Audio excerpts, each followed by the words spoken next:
Hello,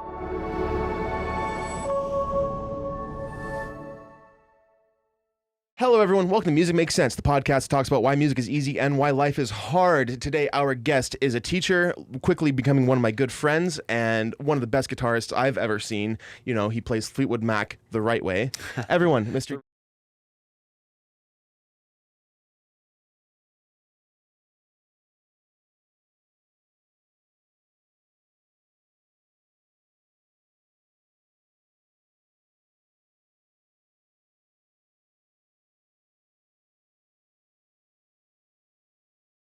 Hey, Dan, how you doing? I'm good.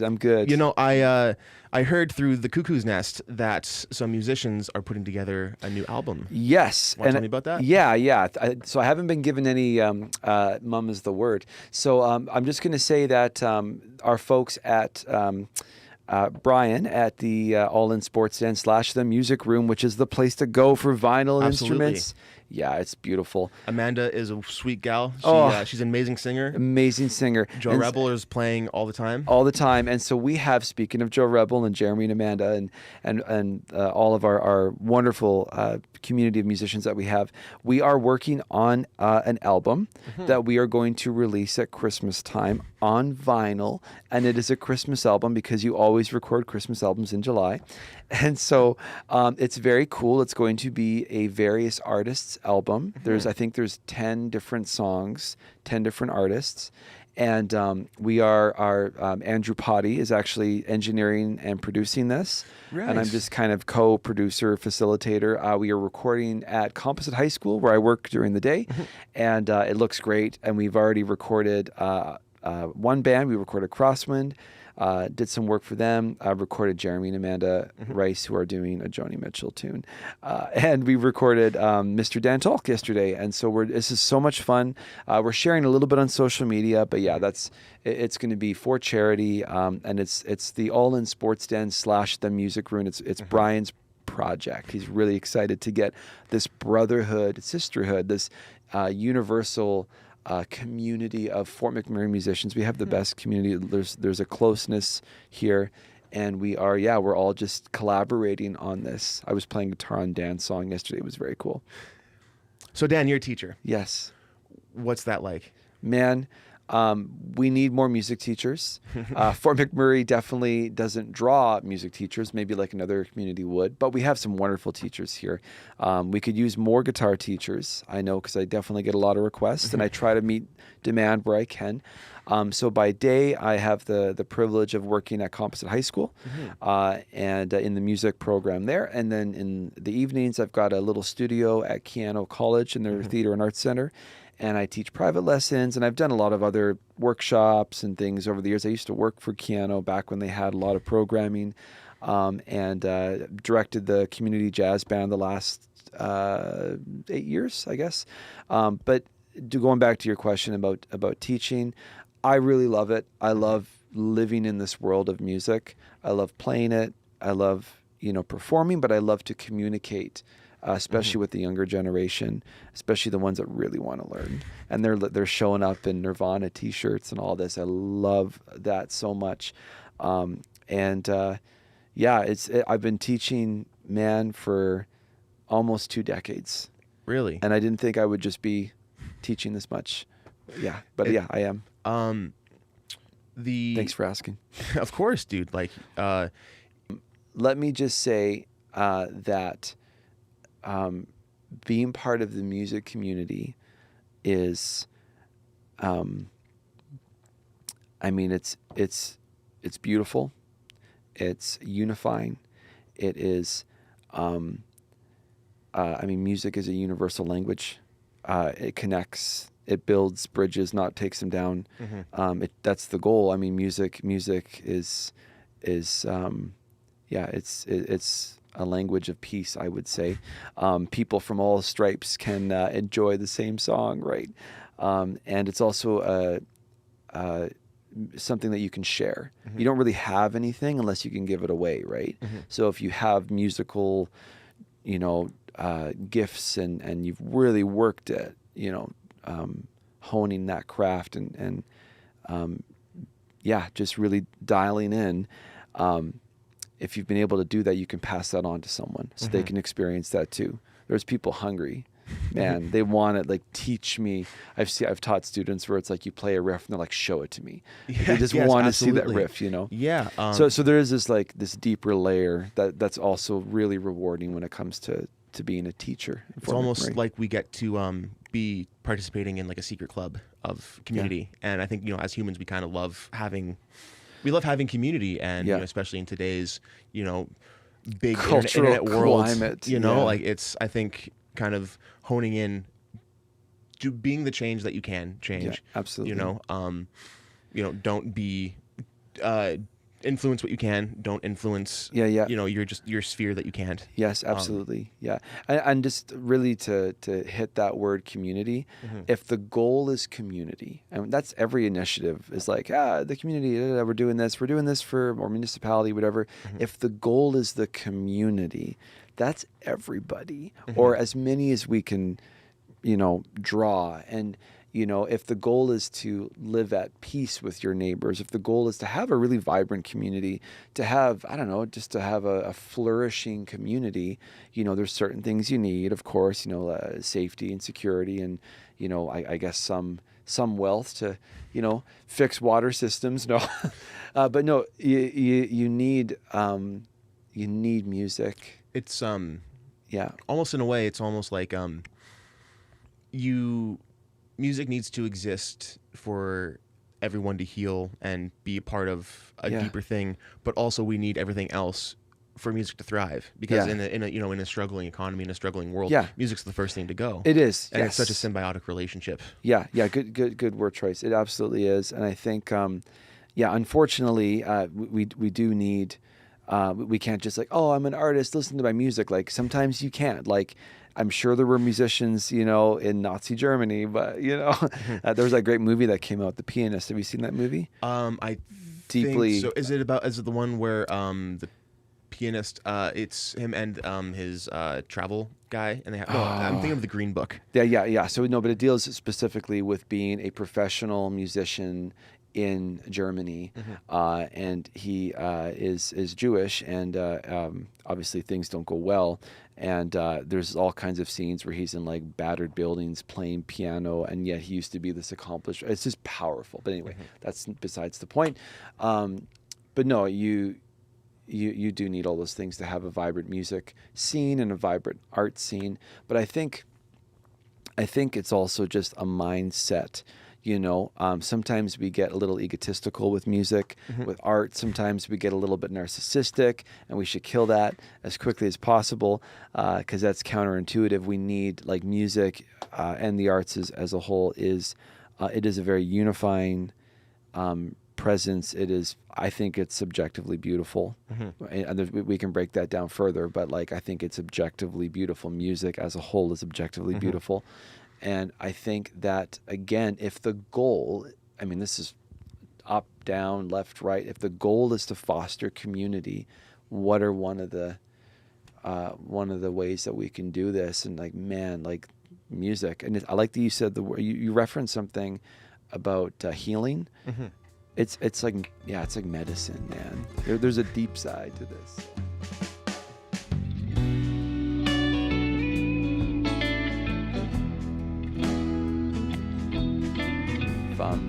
Just wonderful statues or sculptures or pieces of art. Or I was telling my wife this morning, like, let's go to Italy, you know, and super excited about seeing old Europe, and whatever the art form is, it should have this. The art is objectively beautiful. So there is a subjective quality to it where it's like, what does it mean to you? We're all looking at the Mona Lisa or whatever it is. Do you mean like art is objectively beautiful in a subjective way? Yes. Okay. Yeah. So like everyone gets their own thing from it. So like something could be objectively disgusting, but it's still beautiful. Yeah. I mean, if we back up the objective beauty thing just one step further, like I would say if you and I, you know, went to the Pacific Ocean, went to the West Coast, and it was a really nice day, and we just like looked out on the ocean, we'd be like, this is objectively beautiful. Yeah, no one would, you know. And I would say like a lot of medieval art falls into that, whether someone prefers romantic or prefers Renaissance or whatever. And same with music. I mean, I think we all, I don't know, man, we hear chants or we hear something, we're like, oh, this is amazing. Like it just light a candle. Like it just, I think there is an objective beauty element. But yeah, there is a subjective quality to how you take it in, what it means to you. And I think good art can really be a universal language. Mm-hmm. I feel like, I mean, for give peace a chance, right? I think art really can do that, right? You can have different creeds, different colors, different parts of the spectrum, and I think music was that too, right? I think that's why everyone's going back to like the 90s with 90s at 9 or that 90s show which is coming out with the old, or just my own students that I teach, everyone's wearing Nirvana and Green Day and whatever. We missed that time. When you were sorry, this isn't a slight against your age or anything, but that's okay. You were alive in the 90s. Absolutely, yeah. Was there this almost fetishization of the 60s, like in the 90s, like there kind of is, like in so we the 90s? Loved the 90s. Okay. We really did. Like we loved Friends, we loved The Simpsons, we loved Seinfeld, we loved a grunge and alternative. They were our artists. We loved punk rock. I remember when Blink-182, this is ours, and we loved, like, I had a lot more piercings and we loved dyeing our hair and skateboards and all of this, and it was the whole Tony Hawk culture, and we loved that. What was it like living in a monoculture like that? Because I don't really know what that's like for the entire world or community to really be like, this is ours. Yeah. So like, what's that like? Oh man, the amount I'll tell you art. one thing: it's naturally inclusive. So in the sense, and I don't mean that in a political jargon like we're hearing that word, but I mean that like actually, like you would go to see a band play and like everyone's there, right? Or you would, I don't know, man. Like it was a lot. Like everyone was just, it was just more unifying. Like I remember even going to college and having my own set of convictions and having conversations with people that were also in my music school with another set of convictions. And we're like polar opposites. And we're enjoying conversation. We're chatting. We're having Starbucks or whatever kids do. We don't think about where the coffee bean came from, but that's okay. It was just like, it was just beautiful. It was like, I don't know, man, just I'm quoting someone here, but we've lost the ability to argue. We've lost the ability to debate. I am definitely not endorsing everything Bill Maher does, but I love in some of his recent interviews, he's just said, I'm not going to hate half the country when they try to get him in a corner. I'm not going to hate half the country. And that's a little step away from the question you asked me, but there was a sense of unity in the 90s. Some of us were into this hobby or this hobby, we're playing street hockey, where some of us are more jockey, some of us are dyeing our hair and piercing things and going to Warped Tours, but we're all, did you see that last episode of Friends or whatever? Like we're all, there is this unified, and if we're rebelling anything, like it's kind of the classical rebellion. It's like, you rebel against your parents, but then that goes away. Or like you rebel against like school. Yeah, school. Yeah. Like stuff that like teenagers kind of naturally rebel against. The right? healthy rebellion. I love that, because there is an unhealthy rebellion, and that usually turns into violence. But yeah, a healthy rebellion, absolutely. And I think honestly, the iPhone, for all its gifts and perks, and we're using the iPhones right now, and I think that did add a different layer to our culture. I think things have changed. Millennials, Gen Zs, I think we've changed a lot, which is why we're going back to 90s culture and vinyl tapes. My gosh, hipsters doing it analog. Yes, but to answer your question, I'm sorry, I'm kind of in a. I love this, dude. This is great. I'm in a political headspace just because of the stuff I've been watching the last 24 hours. But no, to answer your question directly, for me, I was obsessed with 90s culture and 90s music. And then when Napster came out, and then early 2000s culture and 2000s music, I got into older music the older I got, but I wasn't romanticizing the 80s. I wasn't romanticizing the 70s. You know, it wasn't like we are now where we're just like dressing 90s and listening. And it's like the number one songs on TikTok or stuff that like, I think Nirvana cracked again. Isn't that crazy? It's insane. It's so insane. And like now the way we do things on the Billboard chart where it's like how many streams a song gets versus a new release, like, you know, songs like Sweet Dreams will be in the top 10. You're like, that came out a long time ago. But you know, it's just, it also kind of talks on the culture of music now of record labels buying catalogs from artists and then being able to sample that catalog to other artists. And it's almost like, you know, I have no hate against sampling and no hate against, you know, that style of music. Yeah. But it's almost in a way we're using the hook of the past to create a hook of today. Yes. Which I guess, like, you know, that goes back to the, you know, it goes back to literally to the 60s of, in, you know, the British boom of people stealing, borrowing, whatever you want to take, the music from America. Yes. But it feels different today when you're using the actual recording to just sing a different melody over top of the backing track, but it's still the same. I love this. You know? I love this. So in the old blues jazz idiom, it may be the word, you do quote because you respect. And so you'll get ready for your horn solo and you're quoting a line from another horn player. Yes. Or everyone's using what's called rhythm changes, which is the same, you know, the same chord structure. And you're absolutely right. In the British boom or the British invasion, there was this sense of like the Beatles are covering the 50s rock that America had, and same with the Stones. And then they cross the Atlantic Ocean and give America their music back, essentially, is what the British invasion does. And even if you want to push it a bit, like even in the 80s, like when sampling was really picking up, like there was still this unique thing where like, I mean, Vanilla Ice, Under Pressure, I don't know, that might not be the best example, but there was still, it's unique enough, you know? And it is crazy to me that we are rehashing the same movies. Twisters is out. Yeah. I remember. I love Dune. Yeah.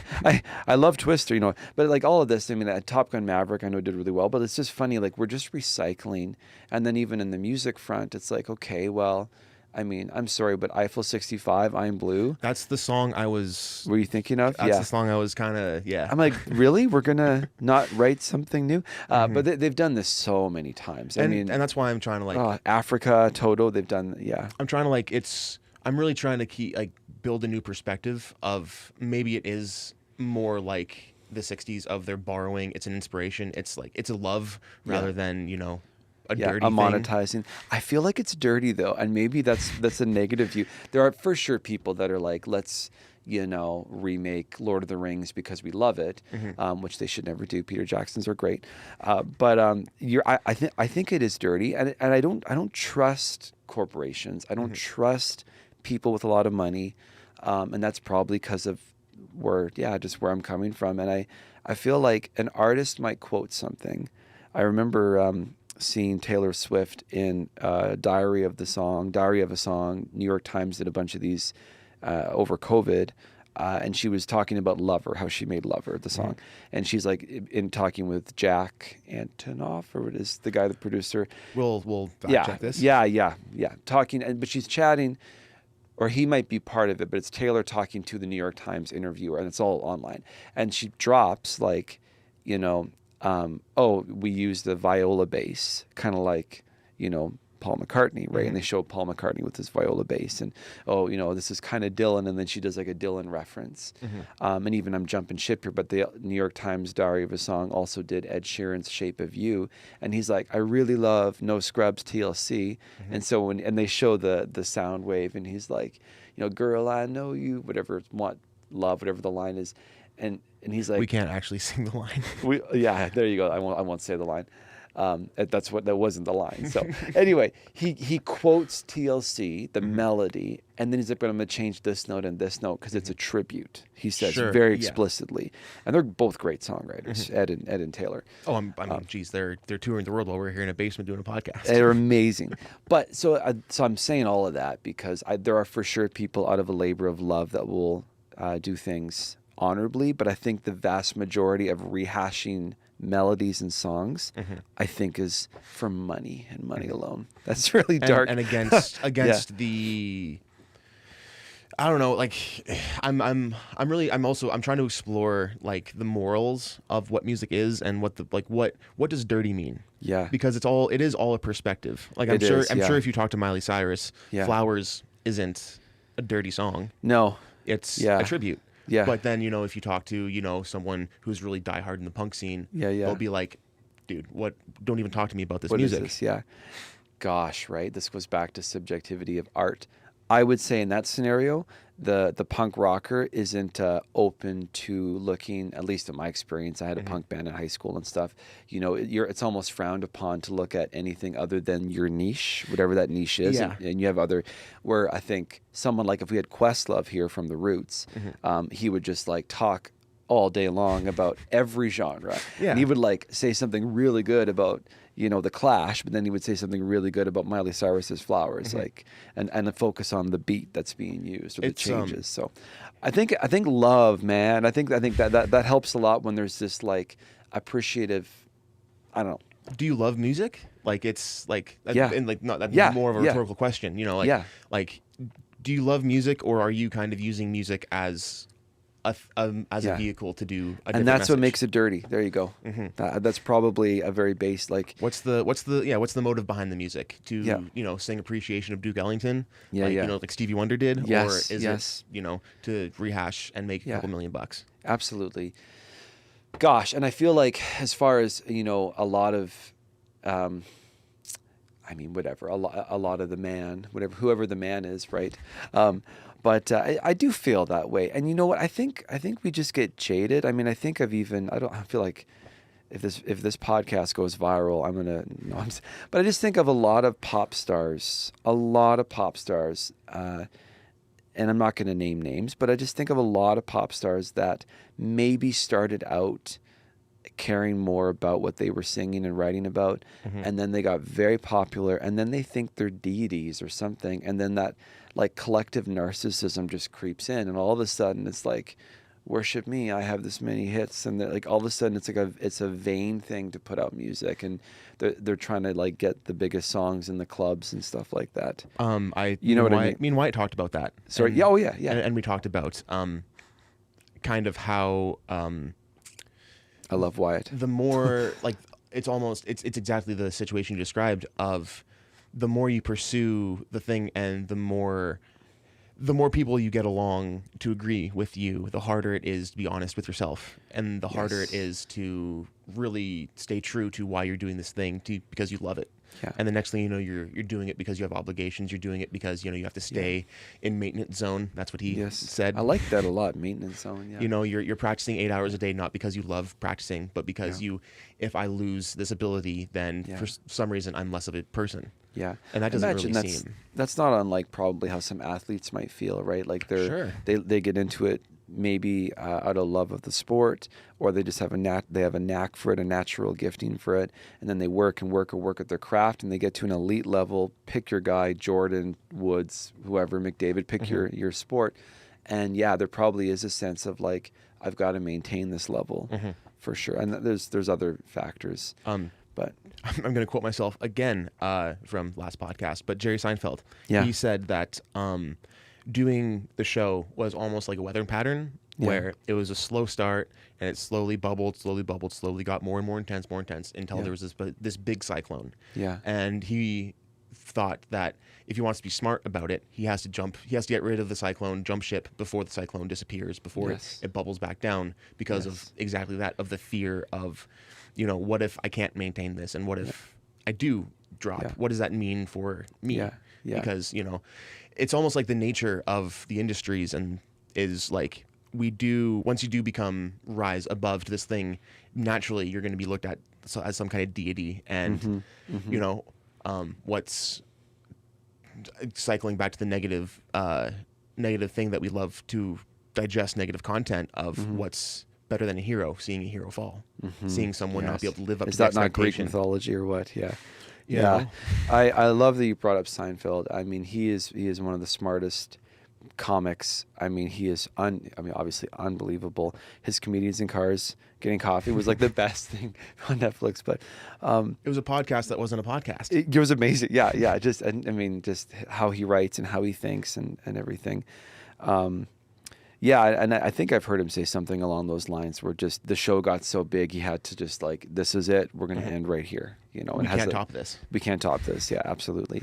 And I think that's like really, it's really respectable as an artist to see their product, their baby, however you want to look at it. Yeah. See it grow past to what they can maintain. Yeah. And they can respectfully say, hey, you know, Yeah. just recently, Donald Glover released this last Childish Gambino record Yes. is the last one. Oh, I didn't know that. Okay. Yeah. Yeah. He's putting, it's an end to the character. Okay. And it's, Kind of like Eminem's death. Sorry. no, Probably, yeah, absolutely. yeah. Because, you know, when you do, if you're an artist who kind of creates a caricature of a character thing, it's almost really wise to have almost an end goal for that thing, because at the end you may just become a caricature of the thing that you wanted to, you know, be, like we kind of discussed. Green Day maybe, you know, edging on that. Yeah, love Green Day again, but we love Green Day. Yeah, but just thinking about the just moving the mic here. Sorry, man. Just thinking about the Beatles, and of course, Peter Jackson. We name dropped him. The Get Back documentary. Love Get Wasn't Back. that amazing? It's like a comfort watch for me. Oh yeah, there's a whole I mean, you and I could have a whole podcast on the Beatles. My wife is from Scotland, and her dad just left yesterday, and he's on his way back home. Huge Beatles fan. He gave me his Les Paul. It's the whole thing. We are obsessed with the Beatles in our house. I've got this great book, A Hard Day's Right, every song, the breakdown. Nice. It's a great book.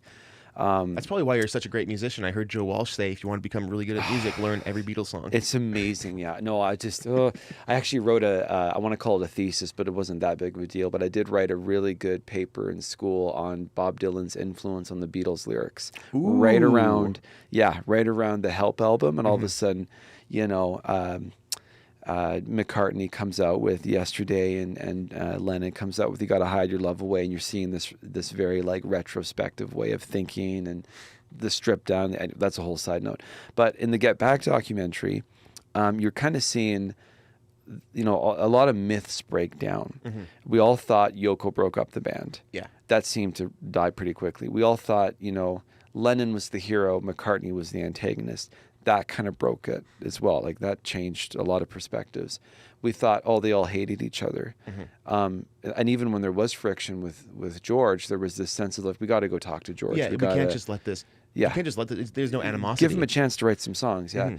And, you know, they were very clearly four brothers writing, you know, songs at Abbey Road Studios. Like they were very clearly just having fun writing and recording right till their rooftop concert. And I can't help but think, I mean, there was a number of factors why they broke up, but maybe it's similar to Seinfeld. Maybe it's similar to Childish Gambino, where there's this like, man, like we've really capped here. Like Abbey Road is a great album, right? Let It Be, like there's great songs. And which one came out? Let It Be came out after. Yeah, it was Abbey Road and then Let It Be. You're absolutely right. Yeah, you're right. Yeah, they were, the way they released it was, I think Let It Be, the single was the last single though. It was like 2 weeks after they broke up. Yeah, right. Is that not poetic, right? I may counter a little bit to you. Like it's maybe instead of them recognizing that they capped and this is the greatest thing they've done, maybe they were feeling that they were outgrowing the characters that the world put them into. Oh, that's better. Yeah. No, that's, I mean, and they were, I mean, Beatlemania, right? Like you can really see. I mean, they're the archetype of evolution of a band, of start as, you know, this clean pop group, and then start finding deeper meaning in things, and then start getting weirder and weirder, and then finally realizing that the box that they built for themselves can't contain, you know, their artistic visions. Which is probably why they all wanted to go do their own things, and Paul had wings. Absolutely. And George was already writing stuff for his own side projects, and John too. And it was probably a bit of both, probably more what you said, where they just like, we can't, you know, either we've maxed out or there was a sense of pressure. You are right about that because they stopped touring, of course. I mean, they couldn't hear themselves play, which is why Ringo went from you know the drum technique where you got the traditional stick and and like that was one reason. It was a Vic Firth documentary series on the history of the drum set, and he talks about that where drummers are playing this way. And then Ringo, because of the screaming fans, switched to a matched grip. It's just more velocity. Just to get more and volume. Like, that's fine. And they were the first band to play in a stadium, right? So, like, it makes sense that there was a sense of pressure. I would agree with you. That's a good assessment. I wonder, that would be, what's the biggest rig you've played through? Because I'm just thinking, playing through those, 200-watt heads, just no PA, just big rig, the power of the earth behind you. So you know what? Like, obviously, I think we've all been on stages where whatever the venue was, an outdoor concert venue or whatever, they had a wonderful system of high, just super loud, whatever. But in terms of a personal rig, like I don't think I've played through anything bigger than a standard Marshall stack. So and that was very, very brief, just a couple times. Just like your 412s or whatever. I did play through, and this is small, but I mean, as a guitar player, it is big. My favorite amp is the Twin Reverb. Oh, dude, I mean, those will blow the heads off of most beaters. So heavy. You have to depending on how you're feeling that day, you want to ask a friend to help you carry it. And, they got 10 tubes, 4 power tubes, 6 preamp. They got the 212 Jensens. So that's now at home. But I used to play with that exclusively. I want to say till I was. And I'll fact check myself here, but I think until until I was like early 30s, all I played was through a Twin Reverb. How's your back doing? I'm okay, but it was really heavy. But no, but it's, I remember like other guys like laughing at me, like, why don't you just bring a little combo? I'm like, no, man, like I want to hear this. I want to put it up on its, legs. And, but yeah, that's probably the biggest rig. I did love that stage sound of the Twin. I like your little. Do you have a Princeton right now? Yeah. Or what did you play last time you came to the casino? Yeah, so I brought a Princeton, but it was the '68 kind of custom reissue thing. So they put in a Celestion speaker. They've got some hand wired tube sockets. It breaks out a little faster than like a standard Princeton. Sure. So it depends on. So like sometimes it's my favorite amp. Sometimes I wrestle with it. So if I'm playing like. Trying to think of Telecasters, even my like casino Mapaphone, just talk about the Beatles. It sounds great in the Princeton, right? And you turn it up and you go almost halfway and it starts to naturally break out, right? It breaks out around 4 or 5. But you put in like a really high gain humbucker. Or the worst one is I have this Godin Fifth Avenue Jazz with a mini humbucker, like just a little mini percussive humbucker. It's for like jazz gigs and that.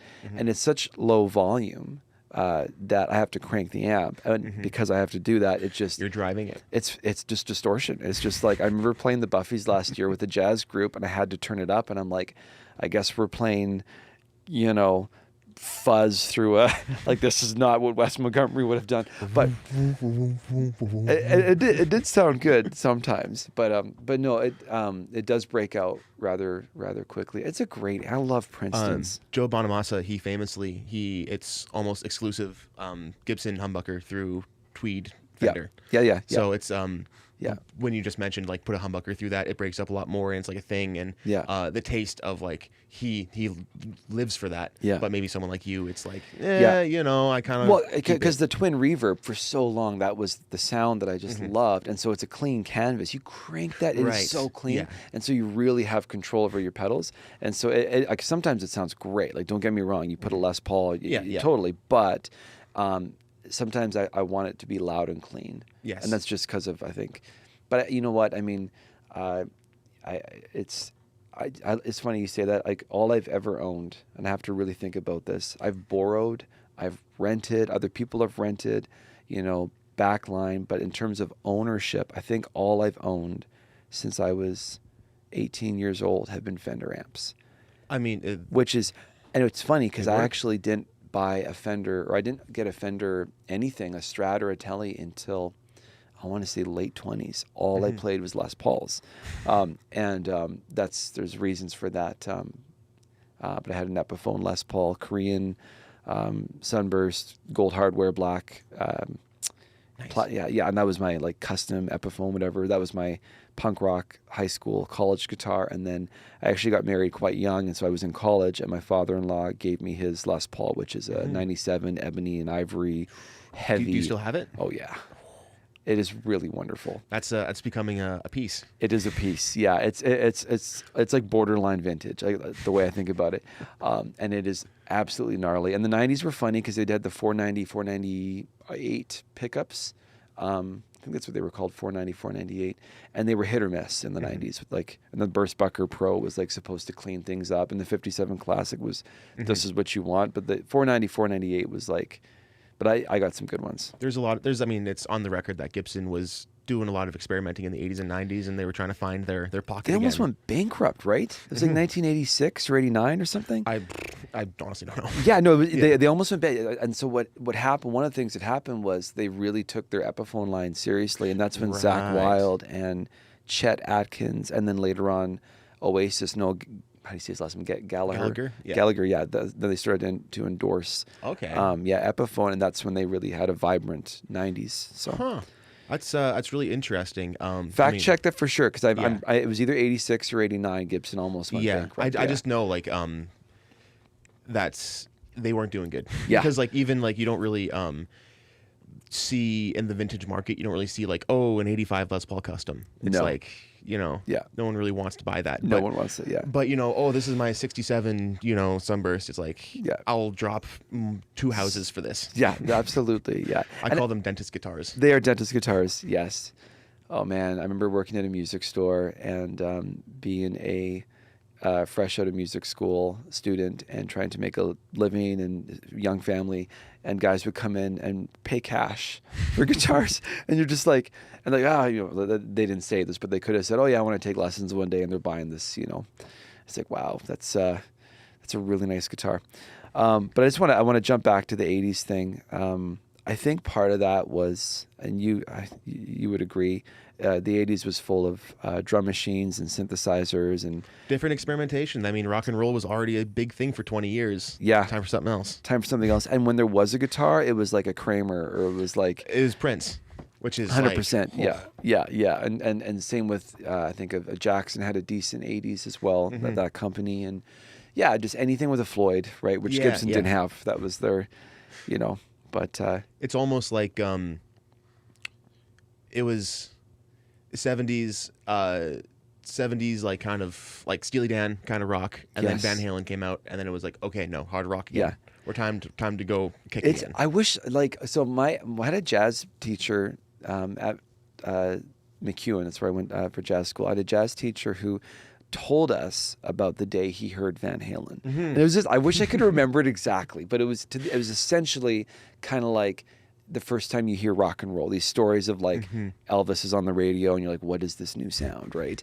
It's like, is it African? But it's not, but it's this what? Who is this Elvis guy? And it's like, why aren't they showing below his waist? But I remember him describing that. It was just like rock and roll was one way. Electric guitar was one way. We already had Zeppelin. Yeah. We had Hendrix was a thing. Hendrix was a thing, yeah. And then as you get into the 70s, you start to get Kiss comes out, Brian May Queen. You've got all the punk rock stuff in 1977, so the Clash and all that.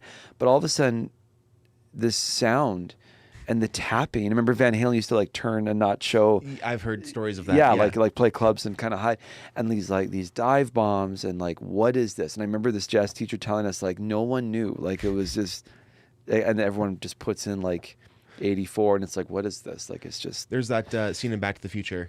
Yes. Where he puts Marty puts the headphones on his dad. Yes. And he puts in Van Halen, and it's just what is this? Yes, that's right. Yeah. Oh my gosh, yeah. No, he is, and such a melodic player too. Such a just. When I was doing my when I was learning guitar on YouTube, Carl, what's his name? Carl, I will put his name here because he was very influential, very important. Yeah. Guitar Lessons 365. Okay. Yes. Yes. Yeah. Yeah. He was talking. He always about, has like the couple panels, like yes, views. Yeah. Amazing teacher. Yeah. He was. I've used him. Yeah. He was talking about how it wasn't about the extravagance of Van Halen and Eddie and his playing. Yeah. It was his rhythm playing and his pocket and like the immaculate rhythm that he had. Yes. And I think that comes from like, I mean, you hear stories of him slicking his hair back, being on cruise ships, playing piano with his brother. Yeah. And like, 'cause he played piano too. Yeah. he played piano too. So that also probably connected with his brain with the guitar of like, okay, well, each string is just kind of like a mini piano. So. Totally. I mean, and that's, I mean, when you look, I mean, Eruption is just him kind of warming up, but like you can hear him playing major and minor triads. Yeah. Like, that's all it is. You know, major, minor, and then shift down a third or something. And it's like, he knew. He was so musical. He was so musical, and it's great because we can actually let's not pick any guitar players by name because we love guitar players as a brotherhood, but we know there were 80s guitar players that just shredded, and it was kind of not as melodic. It was just really shreddy. Like, it was fun because it was fun to do. Yeah, it was like time for that hair metal solo, which is why bands like U2 were like, we don't want to do this, but like, you know, they come out and it's like, you know, it's like. It's just noise. I don't want to knock any band, but I think of Rocky Like a Hurricane comes to mind. I'm just like, this is not a super melodic solo, but I mean, Van Halen definitely had like, he's very musical. To get people off your back a little bit, I'll all of Fort McMurray hates that I hate this. No, I don't hate the Scorpions. I think when I read Flea's book, Acid for the Children, he talks about how he was jazz, you know, grew up being a jazz trumpet player, and he never really understood rock and roll, and he never really understood punk because same kind of in the same vein of what you were saying. It's kind of like there's not really anything behind it. It's just kind of like a flash. Yeah. Until he started going to punk shows and until he started having punk friends. Yes. And he kind of got it because he was there in that environment, in that room, feeling the air move and that energy transfer. Yes. This just goes back to like, how do you interpret art? And I think the greatest thing about rock and roll and punk is it's not a technique thing. It's a feeling thing. Like even going back to even further to the blues, like blues is a feeling thing. You know, it's a one flat third. Yeah. You know, you want to get melodic about it, but you can play that any day of the week, but it's not going to feel like blues. Yes.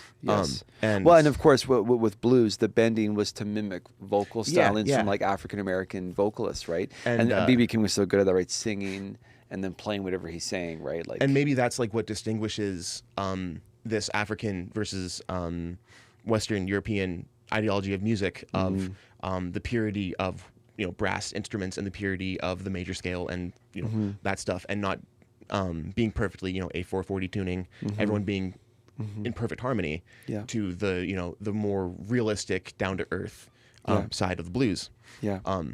And it's just interesting how you can go to an 80-piece orchestra and feel so moved. But then you can also go to a bar and see three dudes ripping and feel moved as well. Okay. Feel moved just the same way. So there's something, I think, okay, there's two thoughts. I don't want to lose these two thoughts. I think I have them. They're both really good.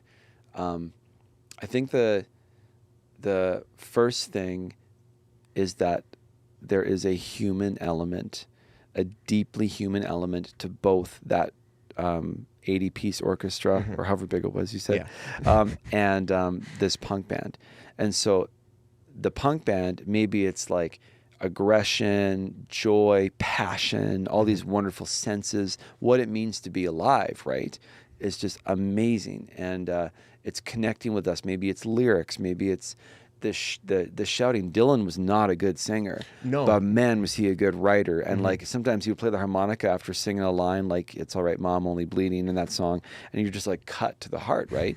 And so deeply human experience. But the thing is that orchestra is also a deeply human experience because we have built cities, built architecture, studied the sciences, the liberal sciences. We have created amazing things. There is a perfection to the human mind as well as emotion to the human mind. And so if you're watching a punk band that is emotional and beautiful and you're cut, or you're seeing the perfection of 4-part harmony and perfection of strings and woodwinds and brass and percussion, someone took the time, you know, Handel or whoever took the time to write this elaborate score in all of its intervallic perfection. And I think both are hitting that human experience. Like that's part of our, we have left and right side of the brain, all this kind of stuff. That's the first thing. I think that's why. Keep that second thought. One last thing. Go. That's Van Halen. Right? Mixing those two. There you go. So there you go. That's why he's the best. Anyway, second thought. He's the best. We should get a Frankenstrap poster. I think I have another one. No, I gave one to us. Yeah. Okay, second thought. Second thought. Sorry. Second thought. Yeah. Sorry.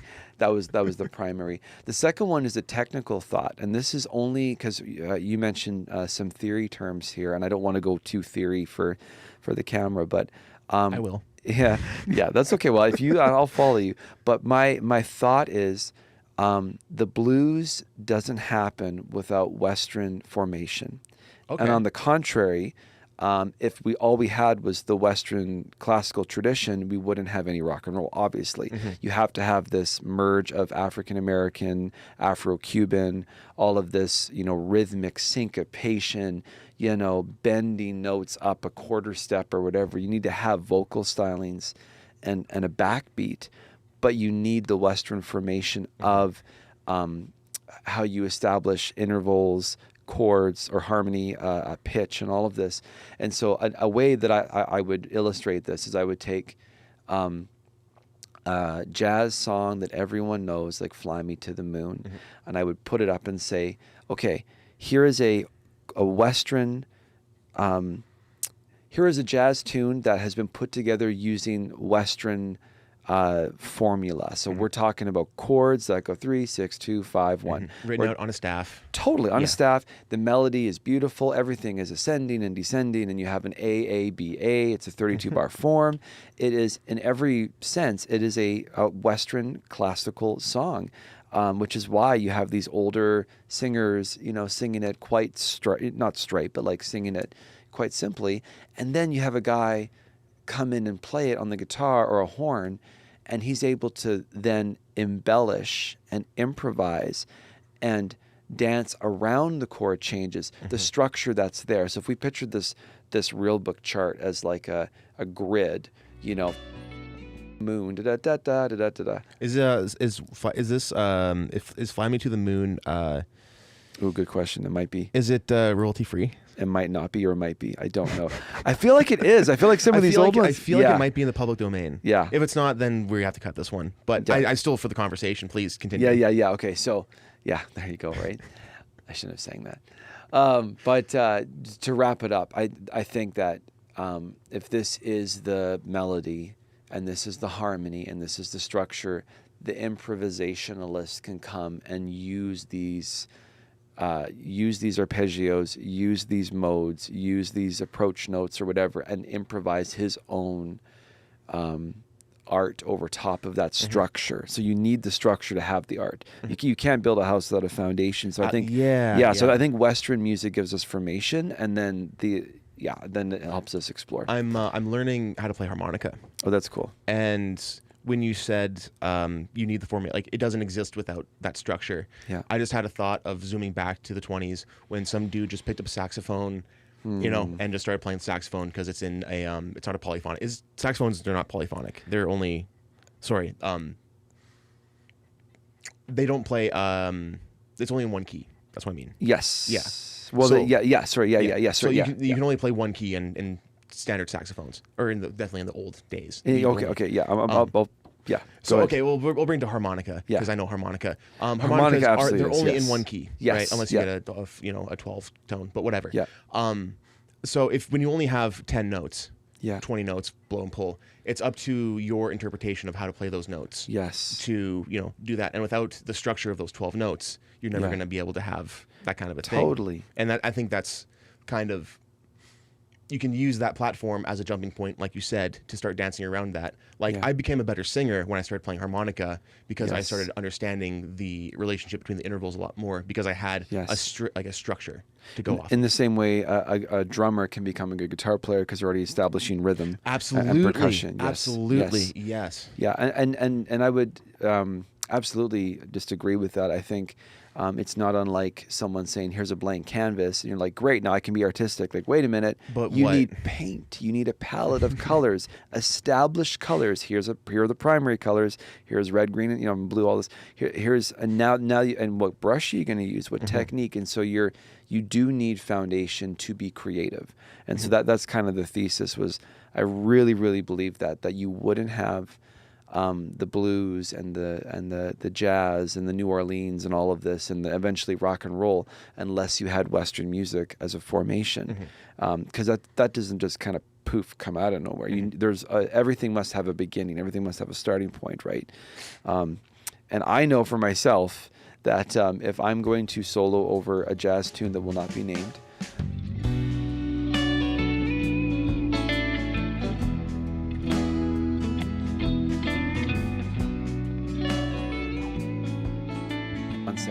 So it was 175 with it. That same jazz teacher I had, who was kind of against putting things in boxes, he was so helpful. He helped me. I was really struggling with that. But one thing with playing very like think of like this mode goes to this chord and this mode goes to this chord. That's a very, as you said, not high school, but even like a university level, like how do we teach jazz? Yeah, you can't teach swing, man. Yeah, it's like Me and White talked about that. You tie the triplet, but that's not swing. That's shuffle, kind of, But it's really good advice, and I'm going to give the mic back to you because I'm ranting. But I think this is healthy for guitar players. Someone asked him, I don't think I did. Someone asked him in the class, "How did you get to be so good?" Whatever. He's amazing. And he just said, man, like I had a stack. He did this. I had a stack of transcriptions. And whether he was writing them out by ear or whether he was mimicking records and vinyl or whether he got an Omni book, because there were some Omni books or fake books or whatever, he just learned songs by other guitar players. He had the good fortune of also taking lessons or going to school, but that's what he did. Learning enough of that structure to not be in the absolute dark and have his tools. But how did he get to be so good? By learning transcriptions, which is how Clapton got to be good and the blues guys got to be good. It's making that conscious, I'm absorbing something from the world and internalizing it. Yeah. And so you and me, let's pretend we want to, what did we say, Italy earlier? We're going to Italy, okay? Okay, we can't speak Italian. So should we go and get a How to Speak Italian book, or should we go to WikiHow or something, or figure out? Probably it might be helpful to figure out basic. How do I get to bus stop or something? Yeah. But if you want to really learn Italian, you go live there, and then you're in the atmosphere and you're in the culture and you're hearing other people talk, and it starts to fall onto your tongue. The same way you and I learned to talk by our parents speaking. We were speaking before we went to kindergarten because we mimicked what we heard. It's the exact same thing. And so I really, really, really believe that theory, again, this goes back to good formation. It is not the end all be all. And you absolutely, like, just playing songs and mimicking. This is the most important thing. The ear is so important. Hearing and playing, mimicking, which goes back to our mimicking conversation. That's how you learn that language, any language, by mimicking. Us humans are we're amazing computers. Yeah. But we're amazing because we can't replicate anything perfectly. Yeah. No matter what we intake and ingest, we're always going to put our personal thing on it. And to go, not to get too spiritual with it, but I think you're kind of dancing around a topic of, like, you can't teach being in that moment, being there, connecting with whatever you're connecting with. You know, like, you've been in jams, you've been in gigs where you don't know what's going on, but you know it's flowing. Yeah. And I think that's that's an addictive part of being a musician and being part of the arts. Of we're always chasing this moment of connection.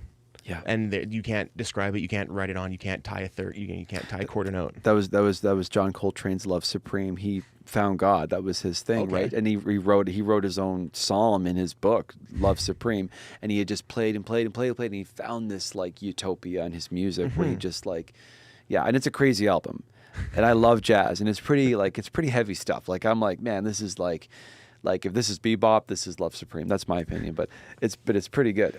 But no, I think going back to music as a universal language, going back to music as objectively beautiful, but subjective in how we each internalize it. But like, I mean, it is objective. It's, gosh, someone's playing the violin. Like, even if someone doesn't like solo violin music, if they're good at that art, it's beautiful. It's beautiful. I mean, you're playing a piece of wood carved with, like catgut strings, which are intestine of sheep. Cat lovers, I love cats too. But no, it's beautiful. Like you're it hearing is. even like going to the like it touches the emotional side and then the structural side of the building cities and everything of like you're playing this thing crafted over hundreds of years, perfected. Yes, and the musical instrument in and of itself is beautiful to look at. I mean, if we had a really nice old violin here, and I. Why did you get in guitar? They look cool. They're beautiful, right? And girls liked you. I don't know. that died out. Yeah, unfortunately. But I was going to say, if we had a violin here, a really nice handcrafted one, we would both go, wow, I can't play it, but we'd probably try to play like a mandolin, but wow. But then you get someone that has worked their craft. And it is, I would say, objectively beautiful watching someone that can play the violin, play it. And even if that's not your cup of tea, it's still objectively beautiful. And to some people, it's going to hit their different centers as well, A similar way of looking at that could be Flea, again, referencing his book. Yeah. He describes the trumpet as a cold, unforgiving instrument. Yeah. And then it's only until you put your breath into it and you warm it up and you put your animate it. You animate it. Yes. It becomes this wonderful companion that can help you express So, yourself. if I may, sure. I'm not going to go too spiritual here, but people that know me know that I definitely am. But I just the idea is, I love that you brought that up. It's a dead trumpet. It's beautiful. It's been welded. It's beautiful, but it needs to be, life needs to be breathed into it. I love that. Someone has to put in thousands of hours of practice to be good at something. Even Dante, even Da Vinci, like your people, Michelangelo, they're good. They have a knack for it. They've got they're oriented towards this art, but you have to hone the craft, right? That's part of the magic of it. This is part of the magic, going back to Van Halen, going back to whoever. So part of the magic, I would say, is your cooperation with the process, right? And your patience with the process, right? An instrument is, I think, objectively beautiful to whatever degree. But to play that instrument is to be patient with yourself, to be patient with the process, to cooperate with, the grace needed to perfect that instrument, because we can't perfect anything. There's no such thing as perfection in this world. There's excellence, not perfection, right? Which are very different things. But you can take step by step and you can become a better musician and hone that craft, and you're better. And all of a sudden, it's like you're Jordan in the 90s, throwing 90s back. And it's like, how does he do this? Because the practice is insane. And he's cooperating with that the patience needed to hone that craft. And I just, the grace needed to hone that craft. And I think that's part of the human experience with learning an instrument. I think that's why music is a universal language. I think it transcends, right? Politics doesn't transcend.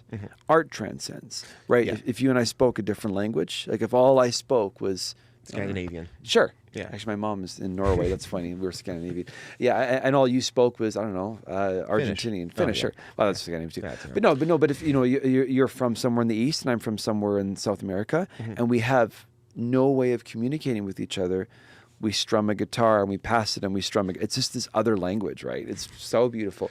And I would say it's even a peace thing too, right? Because, I mean, gosh, man, there's a brotherhood of musicians, It's I think humans love to have their secret little clubs. Yeah. And their little secret, they're communities. Yes. And like some people are unified by their village, by by just proximity. Some people are unified by their job. Some people are unified by, how they talk, their language, their country. Yeah. Musicians are unified by this weird thing This that love everyone affair. this thing that everyone can feel, Yeah, but not yeah. everyone really understands, and no one really understands. Yeah. And some people hold to really high praise, and some people, think of Yeah. it as much as dirt. Yeah. Like music is, it's almost so important. It's like water. People forget Yes. how important it can be. Yes. And Yeah. me and White kind of also talked about this.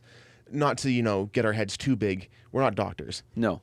We're not doctors. We're saving lives in different ways. But you absolutely are. You are. I mean, gosh, I mean, that was, gosh, I've said this so many times. But I mean, music has the power to take someone from a state of depression and keep them going, right? Music has the power to like a song or a melody. I wish I remembered this, and I don't want to dive in too much, but there was a comment on a YouTube video for Zeppelin's Over the Hills and Far Away. And I was teaching it to a student, and I like to look at the top comments sometimes. And this was years ago, and I love the ones that say like, music's never going to be this good again. Yeah, I know. That's top comment. I'll give that a like. No, but there was someone that and I don't remember the person's name. I wouldn't want to mention it. It was years ago. I don't even want to say It's which. something someone said in the void and it connected with you. In the void, yeah. But he said, take him at his word, something about it's been really hard. I lost my wife. And then something happened with work, and he's going through this and essentially I was thinking of ending it all kind of a thing. And he was putting on this record because I guess he lived in the 70s or whatever. And the song hit him, the intro to Over the Hills and Far Away. And he just knew things would somehow be okay. And now he's thankful for the kids that he has and stuff. He just wrote this whole blip. And I'm teaching a student the song, and I'm kind of reading this blip at the same time. And I'm like, oh, that's heavy. But that's the power of music, that's man. It. That's why that's why we do it in a way. A doctor can't prescribe. Their doctors are beautiful. I love our I have the best pharmacist in the world. There's nothing. The best dentist in the world, but they can't prescribe that internal deep level of what we need sometimes that music gives us. Right. Music gives it just deep community. I think that's the thing that we're kind of missing, in our connected internet world. Is just we know what's going on all the time, but yet we don't even really know what's going on in our house sometimes. Yeah. And I love that. It's I love that. Yeah. and I find sometimes there can be a lot more emphasis on trying to solve problems when really the problems aren't really there to be solved, but the problems are just the fact that we just need a little bit more community. We need a little bit more connection with human beings. We just need to appreciate life in a different way. So, oh my gosh, it's almost there's a couple thoughts that stream into my head, but they are linked to this. But we have a nucleus of what we actually can influence and affect change, and then it kind of spreads out like a ripple when you throw a stone in the river, and you have other circles of interest. So here's our circle of influence. Here's a circle of interest. It's a little greater. So what can we influence? We can affect our community. I can affect my family. I can affect I can bring positive change to this small group of students that I teach in this community. And so this should be my primary focus. And like you said, we're so focused on these circle of interest things, I started this conversation talking about the American political election. It doesn't have any bearing on my life at all. But I've been, it's like junk food, right? But it's this circle of interest versus the circle of influence. I'm a huge fan of Mother Teresa, and she had this great quote, which I know we overuse quotes and they lose their power. But she was interviewed about what can we do to help or whatever. You're living in garbage. It's just she was in Calcutta, but it's like Bangladesh kind of stuff. Everyone's living in old T-shirts and things, and she's helping. And what can we do? And money and all this. And she's like, go home and love your family. And the idea, if you break that apart, means go home and love your community. Go home and be part of your community. It's almost like Gandhi's be the change you want to see in the world. Absolutely, yeah. And so the idea is, okay, so music fosters community. Music fosters, a healthy way of living, right? And what I'm hearing you say is we're so focused on whatever, man, TikTok trends. Whatever. it's garbage. Like, everything's absolute garbage. I mean, whether it's, again, politics. It's I think of it as it's short rewards. Yeah, Short. It hits that dopamine center, or not, but it hits a center of some kind, maybe a dark center inside of us. But it hits something, and it's a short fix, and there's nothing lasting. There's nothing beautiful about that. And we're just like in the Matrix, man. We're just all hooked up. Remember the original Matrix movie? I've actually never seen it, but I'm very familiar with the concept. Yeah, sure, yeah. In a, not to derail you too far, but to kind of connect a thought. Yeah. You just offhandedly said that that short fix, that short thing, it's not beautiful. And then to contrast that to what we kind of defined today as what we think art is, it's effort. Yes. And it's this cooperation. It's this cooperation. It's this long time thing of like this. It's the stack of humanity coming down and appreciating and being funneled through. And with the short form entertainment stuff, it feels like there's not really any deeper connection there. It's just kind of like as surface level as, hey, this is entertaining because what's on the screen. Yeah. Not because it's entertaining, because when I hear you reference this jazz person, you're referencing history of 100 and something years ago. Or when we were referencing the 60s and the music of the 60s and stuff.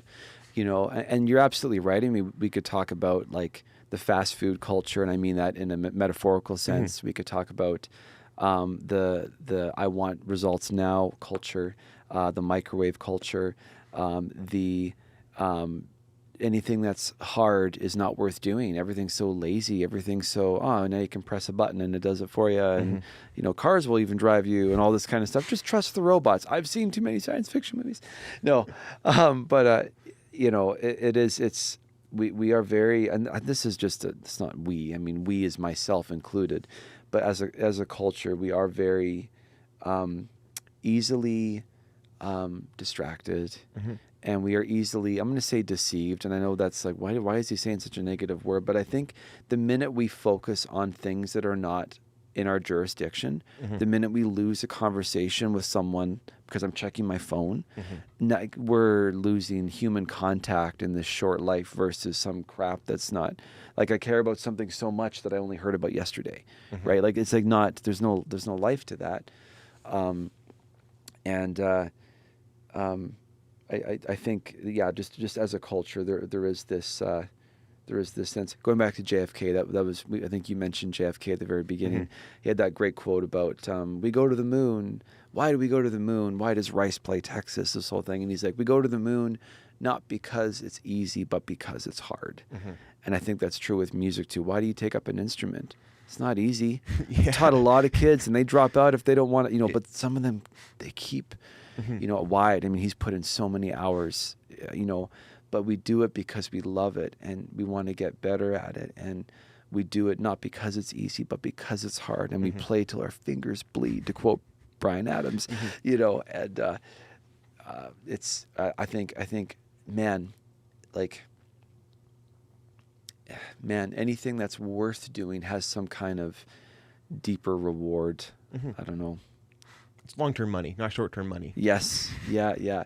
And again, like if I can look back on to quote Greek mythology too, if I can go back on my thread of life, the old ladies that have the thread and cut the thread. If I can look at my life, like I would sure, like to have invested in things that brought a quality of life to myself and others around me. Like that's the goal, right? You want to you want to live well for yourself and those around you, and music is like, what a gift to be in. I mean, we could be athletes, we could be doctors, we could have a different field of professional whatever we do, whatever field of operations, but we are in the art music world. That's what we're in. We have other hobbies and interests and different books we read. We're not two-dimensional, we are three-dimensional, but we are musicians and we're in the music world, and be sure great to live in that well. And it is a gift because I think we get that, the effort needed to grow and just, I don't know. Yeah, I think I feel myself going into that like sedated tangent, so I want to wrap it there. But yeah. So to in a way, it almost feels like the way that like I can speak on my personal experience. The way that I was kind of conditioned to think of music was a rock star sense. Yeah. Of like, if you want to do music, it's a thing of like, oh, you're going to be a rock star, you're going to be famous, it's going to have all this baggage attached to it. If you want to if you want to participate in music, these are, the dangers that are going to come with it. Yeah. And zoom out to different cultures where music isn't really seen as a commodity or seen as something that you can make money on.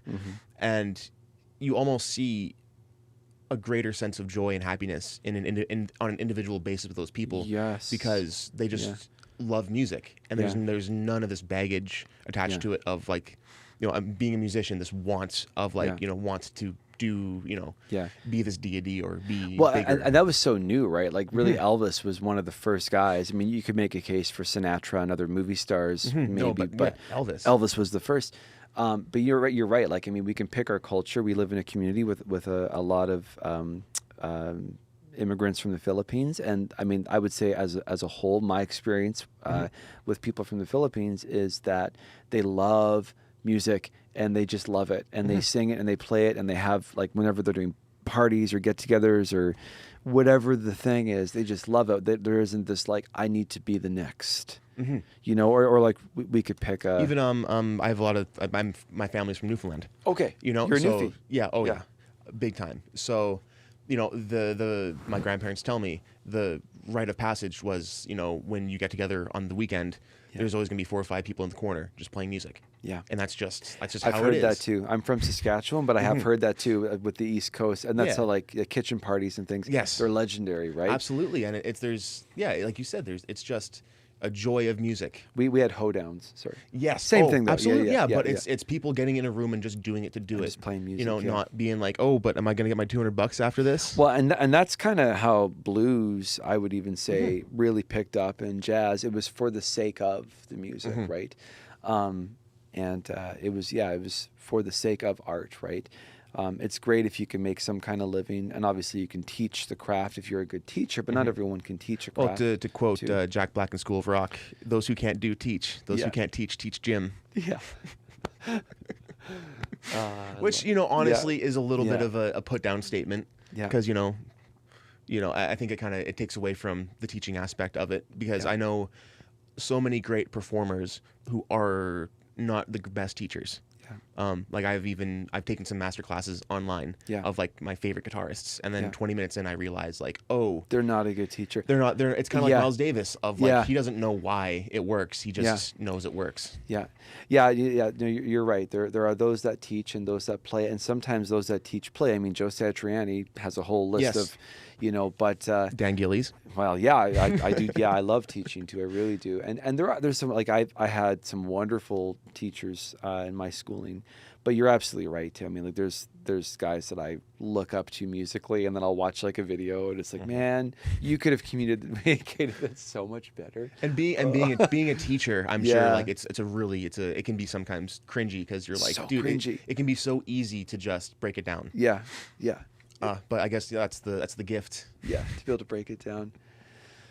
And also, I know some. I like watching comedian podcasts. Yeah. And there's this comedian, Heartland Williams. Okay. And I watched a podcast where the interviewer was kind of pressing into his method and kind of pressing into like what makes you tick. Yeah. And he was getting a little bit defensive, and he was backing off of like, hey man, like as soon as you talk about it, it disappears. Yeah. And I can really attest to that kind of thing of, if you like rehearse a song to exhaustion, you're not going to be able to have that love for it, that kind of that thing. Yeah. And it's part of the reason why I love the Grateful Dead. Yes. Of their kind of MO. Here's the structure, here's the platform. Yeah. Go. I was going to say that's what jazz, right? So like, pick a band we love. I don't know. Let's pick the Rolling Stones, and let's pick Painted Black. How many times have they played Painted Black? Do they love it the way they loved it in the 60s? But with jazz, every single time you play a song, maybe you play the melody or the head, or you have a different intro, you're always creating, but then you get to this like 10-minute montage of everyone takes solos. How are they interpreting it today? And so it is just this like an improvisational over the form and the changes, of course, the structure that is needed. You can't thrive without structure, but you do. That's the healthy rebellion, right? Yeah, you're still in the structure. Yeah. You're not going outside the structure. You can. It's unless you're Schoenberg and you're doing like atonal stuff. I think now we're getting into the Hartland Williams thing of once you start talking about it, it loses it because oh well, now there's the examples of like, but if you step out of the box in this way, it's like, ooh, it's spicy. It is spicy. Yeah, it's fun.